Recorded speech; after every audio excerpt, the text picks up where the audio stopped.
Masih bersama kami dalam program Belilah Kebenaran dan Jangan Menjualnya. Kita tadi telah menyaksikan bersama pemaparan materi mengenai pembaptisan Roh Kudus dan bahasa lidah. Sekarang kita akan masuk dalam sesi tanya jawab.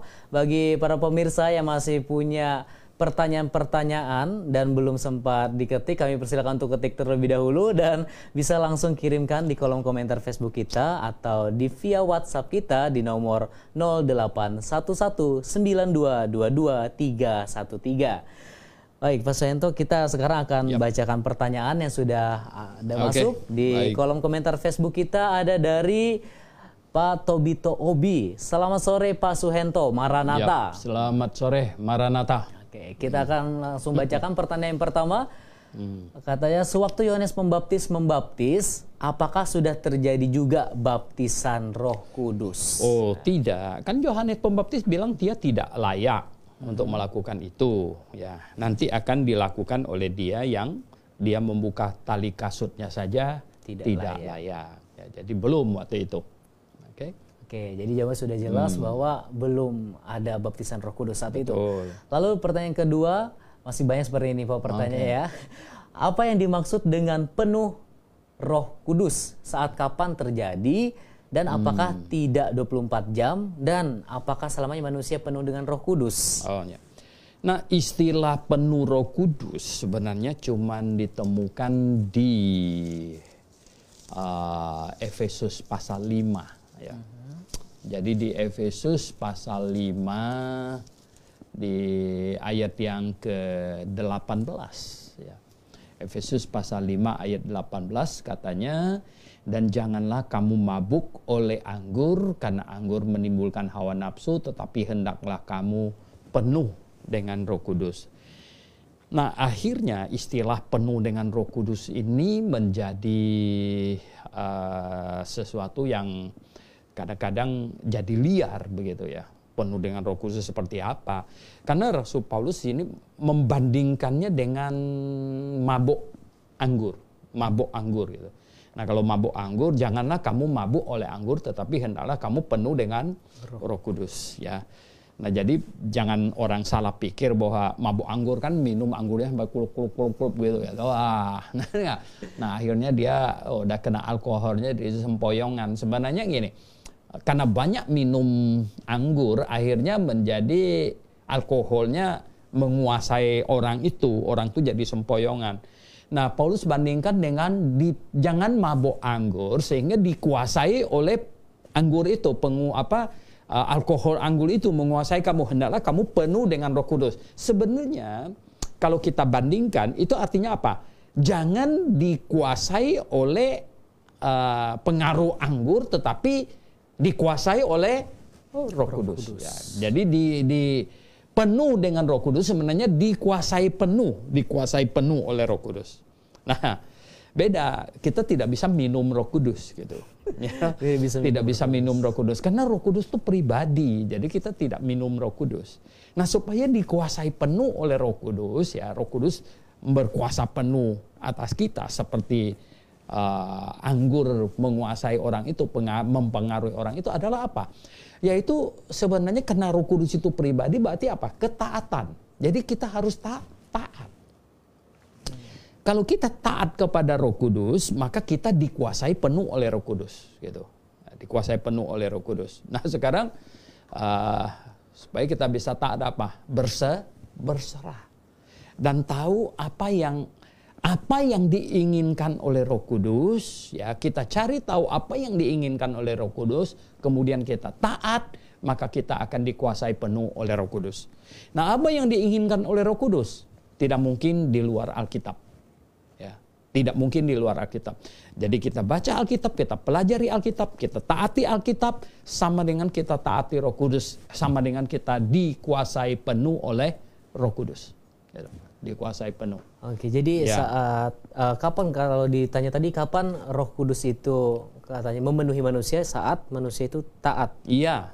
Nah, kalau misalnya tadi Bapak bandingkan kan di Efesus dikatakan dibandingkan dengan minum anggur. Kalau minum anggur lalu mabuk kan itu ada durasi waktunya, Pak. Sekian lama dia mabuk. Nah, kalau kepenuhan Roh Kudus tuh apakah ada durasi waktunya juga seperti yang ditanya Pak Tobi tadi atau selamanya? Begini, selama dia mentaati Roh Kudus, berarti orang itu dikuasai penuh oleh Roh Kudus. Selama ia mentaati Roh Betul. Ya, selama orang itu mentaati Roh Kudus.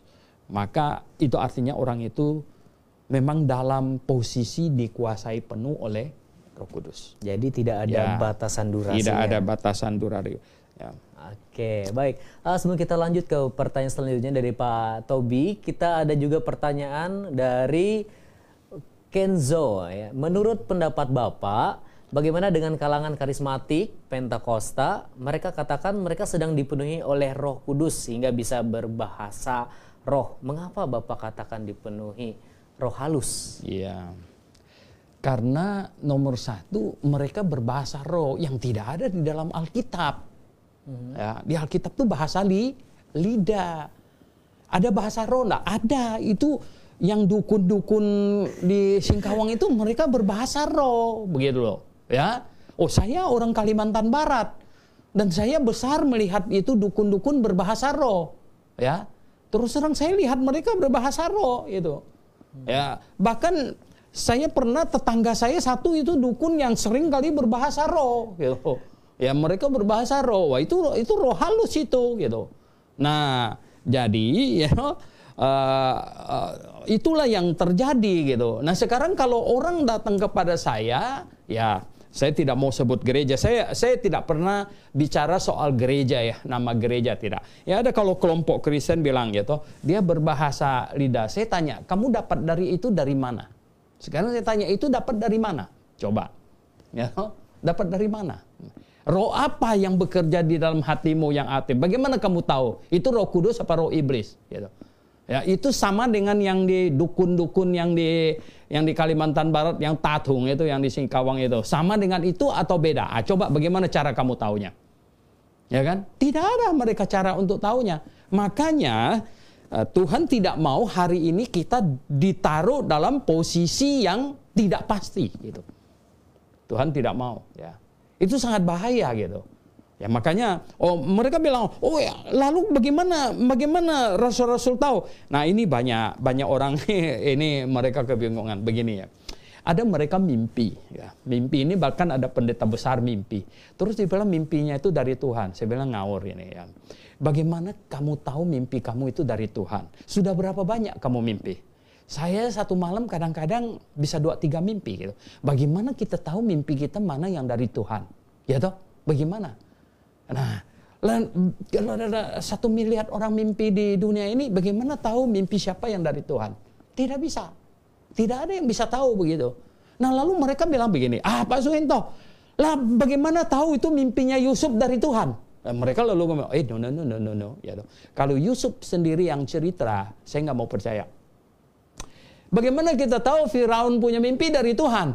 Saya bilang, kalau Firaun yang cerita, saya tidak percaya. Tetapi karena semua itu ditulis di dalam Alkitab, maka saya percaya. Jadi saya bukan percaya Firaun, bukan percaya Nebukadnezar apalagi itu. Saya percaya Alkitab. Karena ditulis di dalam Alkitab, maka saya percaya. Gitu. Nah, sementara si Edi, si Tony, si Udin segala mimpi, kenapa saya masih percaya? Ya. Begitu. Kenapa saya masih percaya? Bahwa mimpi dia itu dari Tuhan. Nah, bagaimana cara membuktikan bahwa itu betul mimpinya dari Tuhan? Begitu. Nggak ada, nggak bisa. Sama dengan kasusnya dengan bahasa. Dia bahasa apa? Dia bilang Roh Kudus yang ngomong. Bagaimana kamu tahu itu Roh Kudus? Bukan roh iblis. Coba. Ya, bagaimana cara kamu tahu? Nggak bisa. Loh, itu kan seperti yang ditulis dalam Alkitab. No. Yang di Alkitab tulis itu, saya bukan mempercayai. Saya percaya Alkitab. Saya percaya Alkitab diinspirasikan. Maka semua yang ditulis dalam Alkitab itu benar. Begitu. Ya kan? Okay. Sementara siapa itu, bagaimana saya tahu itu benar apa salah? Karena Tuhan tidak mau kita ada di dalam situasi yang kacau balau begitu. Maka itu Alkitab selesai, kita tidak di dalam keadaan kacau balau begitu lagi. Ya. Sekarang segala sesuatunya sangat jelas gitu. Oke. Oke, sudah dijawab pertanyaan tadi dari Facebook, nama Facebooknya Kenzo, tadi Kenzo. Ya. Tadi ada tersinggung dikit oleh Bapak bahwa katanya di dalam Alkitab tidak ada yang bahasa roh, tapi bukankah di Alkitab kita bahasa Indonesia itu tidak ada tulisan bahasa lidah? Semuanya tulisannya bahasa roh aja Pak gitu. Dalam bahasa Yunaninya itu glosa laleo. Glosa itu lidah. Mereka terjemah tidak ada kata roh. Roh itu pneuma gitu ya. Kecuali ada pneuma laleo, nggak ada gitu. Nah jadi itu sebenarnya kesalahan penerjemahan bikin kacau-kacau. Makanya saya bilang, Pak ada bahasa roh ada nggak? Saya bilang ada bahasa roh, tapi bukan yang di dalam Alkitab. Gitu. Ya bahasa roh itu yang dipakai oleh dukun-dukun itu. Nah itu bahasa roh gitu. Yang di dalam Alkitab itu namanya bahasa lidah. Makanya di bahasa Inggris diterjemahkan speaking in tongue. Tongue, lidah ya. Iya tongue, lidah. Bukan speaking in spirit. Nah, ada macam begitu punya gitu. You know? Oke. Jadi hanya kesalahan tafsiran bahasa di Indonesia. Tapi kalau di dalam bahasa Yunani tetap menggunakan bahasa lidah kalau diterjemahkan. Oke, kita akan lanjut ke pertanyaan berikutnya. Dan kita sekarang beralih ke pertanyaan masih Pak Tobito Obi. Bapak pernah mengatakan kalau karunia roh yang berhubungan bernubuat sudah berhenti, tetapi karunia yang tidak berhubungan nubuat masih jalan. Berarti karunia roh melayani, memimpin, menasehati, mengajar, apakah masih jalan? Artinya tanpa belajar bisa lakukan itu. Ya makanya sekarang kan begini. Nah, ini memahami ini karunia Roh Kudus ya. Pada waktu Injil start awal diberitakan, ya, Roh Kudus memberikan banyak murid-murid karunia. Nah karunia ini diperlukan ya karena apa? Keperluan pada waktu itu, keperluan. Ya. Sehingga rasul-rasul diberi karunia pengetahuan, diberi karunia pengetahuan apa? Misalnya gini, jelas Matius diberi karunia pengetahuan tentang pencobaan Tuhan Yesus. Lihat Tuhan Yesus dibawa ke padang gurun 40 hari 40 malam, Matius ada ikut, ya toh? Yang nggak ada gitu. Dari mana dia tahu? Gitu. Dan kemudian Tuhan Yesus dibawa ke bumbung bait Allah katanya.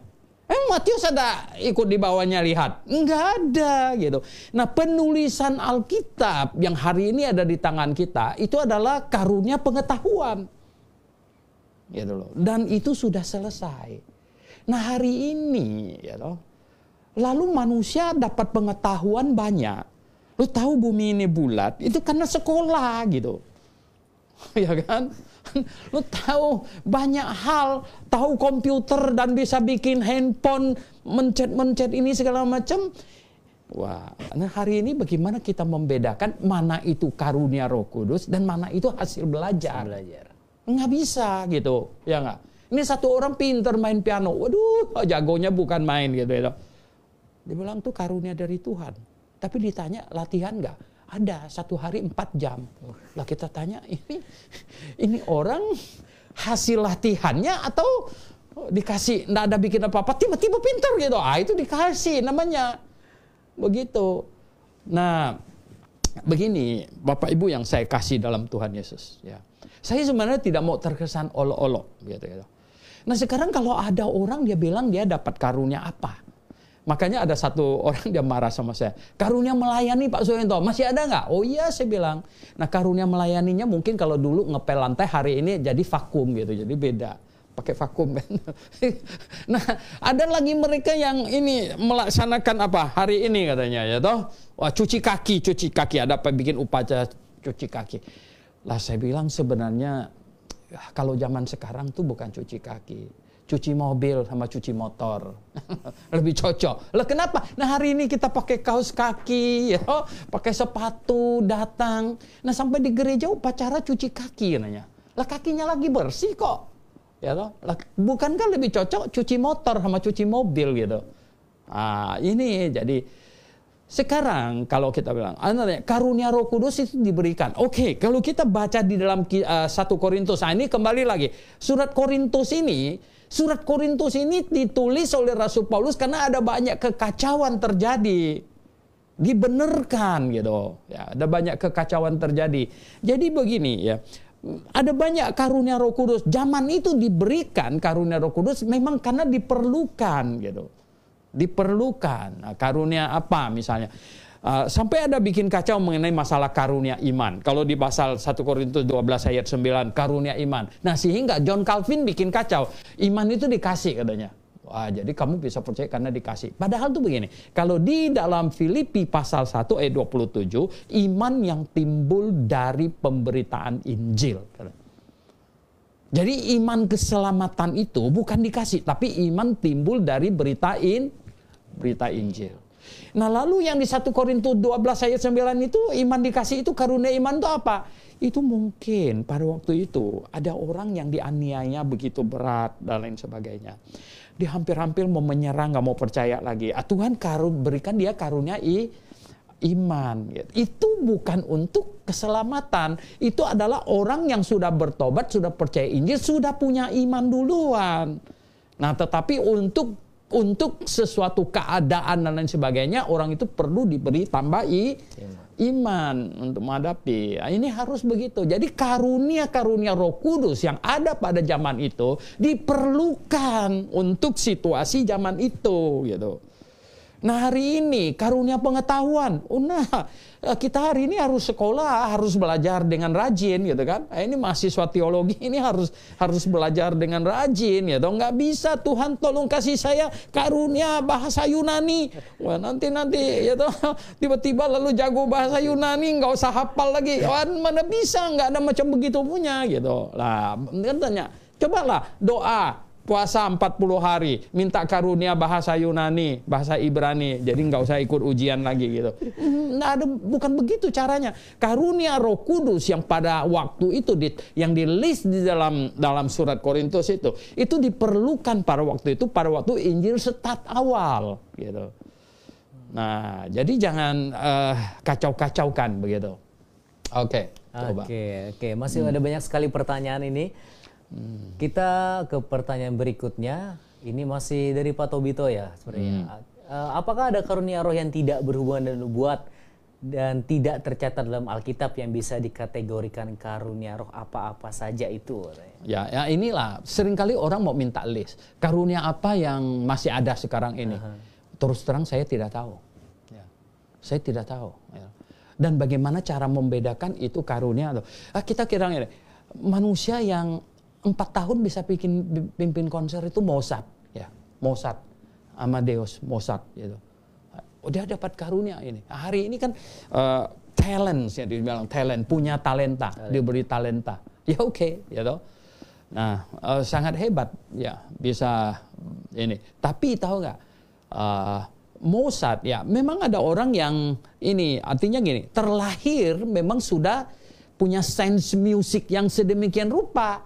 Ya, bapaknya memang seorang ahli musik. Sebenarnya bapaknya ngajar kakaknya, Mozartnya main-main dia dengar gitu. Nah, sebenarnya begitu. Nah, sekarang orang tanya list, ya toh, minta di-listkan misalnya karunia apa-apa saja yang masih ada diberikan Roh Kudus. Nah, bagaimana kita bisa pasti? Nah, sekarang saya tanya satu orang, kamu dapat karunia. Siapa yang bilang, "Oh, dia sangat pintar khotbah, dia dapat karunia."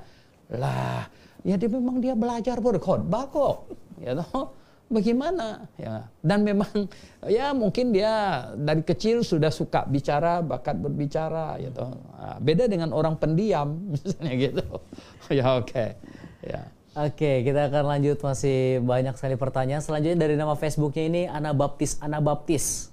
Selamat sore Mukse, mau tanya bagaimana orang perjanjian lama menerima Roh Kudus dan apakah Roh Kudus itu tetap dimateraikan juga seperti zaman perjanjian baru, di mana ayat bahwa orang perjanjian lama sudah menerima Roh Kudus. Terima kasih.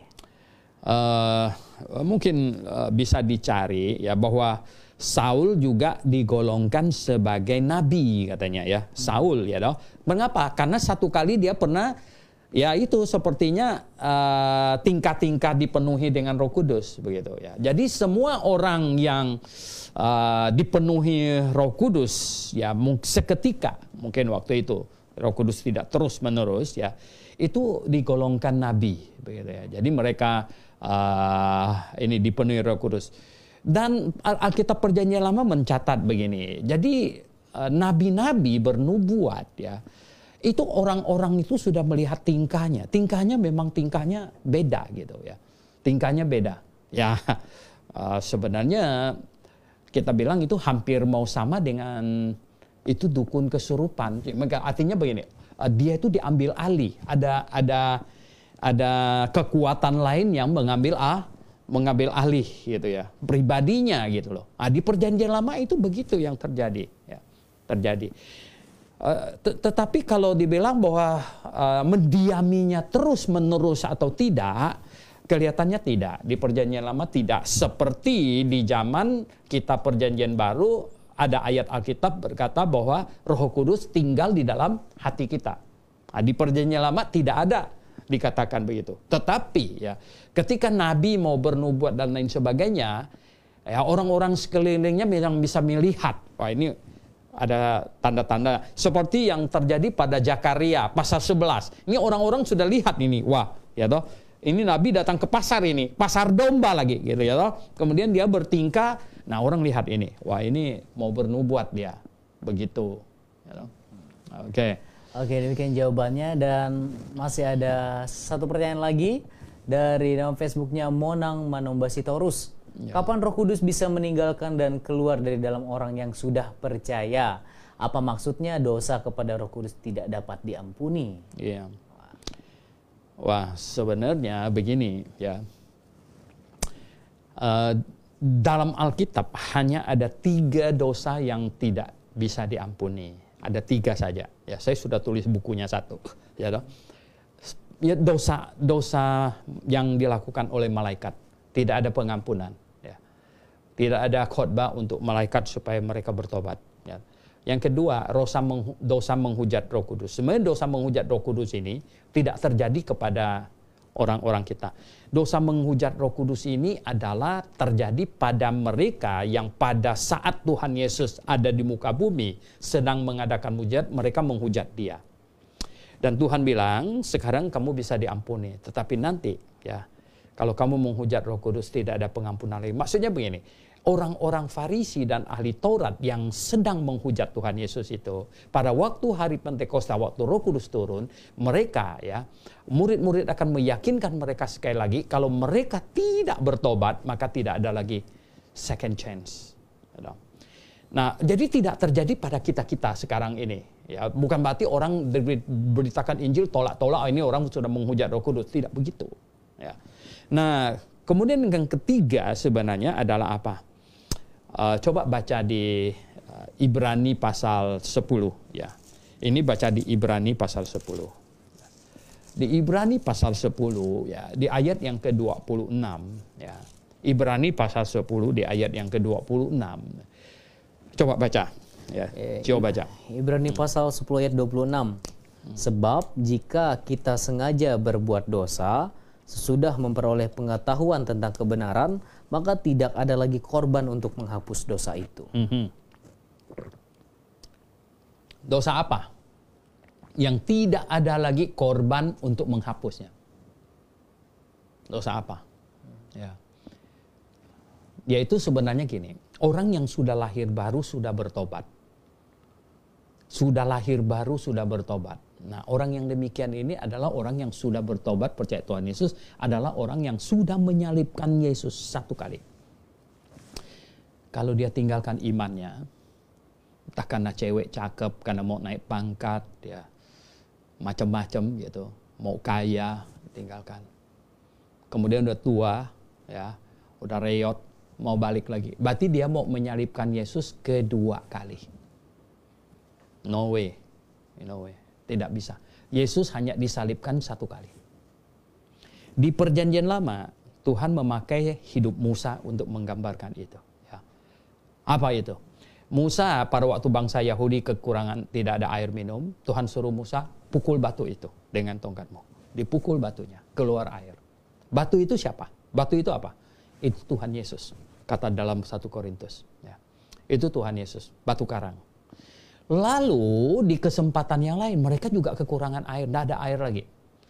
Lalu berseru kepada Tuhan, Tuhan berbicara kepada Musa apa? Bicaralah pada batu itu, maka dia akan keluar air. Tahu nggak apa yang terjadi? Musa emosi, dia ambil tongkatnya dan dia pukul batu itu. Tuhan bilang, no. Ini kesalahan yang fatal. Secara simbolik, Musa tidak boleh masuk ke dalam Kanaan. Secara simbolik. Mengapa? Barang siapa menyalibkan Yesus kedua kali, tidak bisa ya masuk surga lagi. Saudara yang saya kasih dalam Tuhan. Tapi hati-hati. Jangan sembarangan orang murtad gitu. Lalu kau bilang dia sudah menyalibkan Yesus 2 kali. No. Bisa jadi dia belum menyalibkan Yesus 1 kali. Artinya apa? Memang belum lahir baru. Memang dia cuman Kristen, ya, memang KTP. KTP itu ya Kristen tanpa pertobatan. Dia belum ngerti apa-apa. Dia hanya nama saja dari lahir. Dia belum pernah menyalibkan Yesus 1 kali. Dia tidak mungkin menyalibkan Yesus 2 kali. Gitu. Nah, yang bisa melakukan kesalahan ini hanya orang yang sudah sungguh-sungguh lahir baru, yang menyalibkan Yesus sudah 1 kali. Ada nggak orang yang macam begitu? Saya sebenarnya tidak begitu yakin. Ya, di antara 1 juta bisa ada 1. Tetapi karena Alkitab memperingatkan, maka kita harus kasih tahu, jangan sampai terjadi. Nah, orang inilah yang dikatakan di ayat 26 yang tadi baca itu. Sebab jika kita sengaja berbuat dosa, ini bukan dosa bohong. Kalau karena bohong saja tidak ada lagi korban untuk menghapusnya. Karena orang Kristen bohong langsung masuk neraka, nggak ada lagi. Bukan, ya. Tapi ini adalah apa? Ya, sesudah memperoleh pengetahuan kebenaran. Nah, ini maksudnya orang yang sudah lahir baru, maka tidak ada lagi korban untuk menghapusnya. Sebenarnya kalau dibaca terus, tetapi yang ada ialah kematian yang mengerikan, ya, akan penghakiman dan api yang dahsyat yang akan menghanguskan semua orang durhaka. Ayat 28. Jika ada orang yang menolak hukum Musa, ia dihukum mati tanpa balas kasihan atas keterangan 2 atau 3 orang saksi. Ayat 29 itu jenis dosanya. Betapa lebih beratnya hukuman yang harus dijatuhkan atas dia. Yang apa namanya? Menginjak-injak anak Allah. Ya, yang menganggap najis darah perjanjian yang menguduskannya, dan yang menghinakan roh kasih karunia. Nah, ini artinya orang yang menolak Roh Kudus, gitu. Menolak Roh Kudus, menghinakan ini, menghinakan roh kasih karunia, menghinakan roh kasih karunia. Nah, itu Roh Kudus meninggalkannya. Karena dia menghinakan roh kasih karunia. Karena dia menginjak-injak anak Allah. Dan karena dia apa?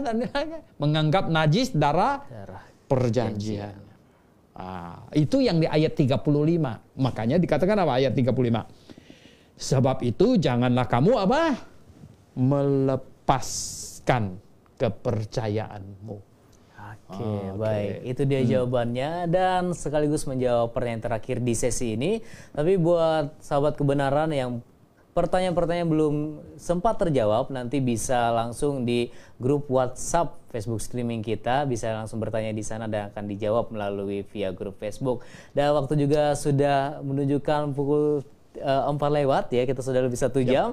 Oke, saya berikan kesempatan untuk Bapak Sento mungkin memberikan closing statement secara singkat. Jadi hati-hati masalah Roh Kudus, masalah bahasa lidah segala macam.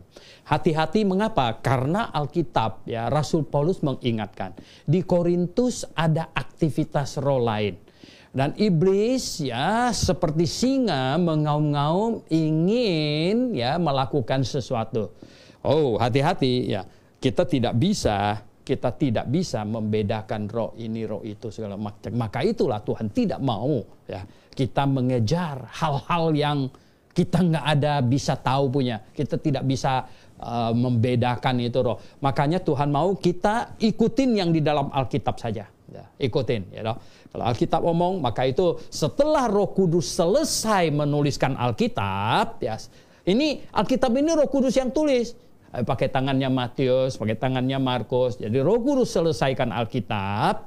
Selanjutnya Roh Kudus tinggal di dalam hati setiap orang yang bertobat percaya kepada Tuhan Yesus. Jadi ketika kata-kata Alkitab ini disampaikan, dijelaskan, orang itu bertobat percaya dan Roh Kudus tinggal di dalam hati orang itu. Tinggal di dalam hati kita. Kalau Anda sudah percaya. Dan kemudian menerangi pikiran orang percaya akan kebenaran firman Tuhan ketika kita membaca dan sangat ingin mengetahuinya. Itu ya. Itu karya itulah pekerjaan Roh Kudus gitu.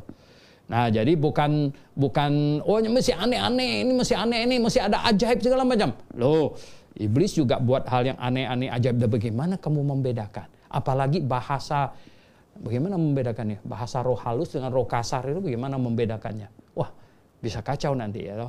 Hati-hati ya. Karena itu sangat bahaya.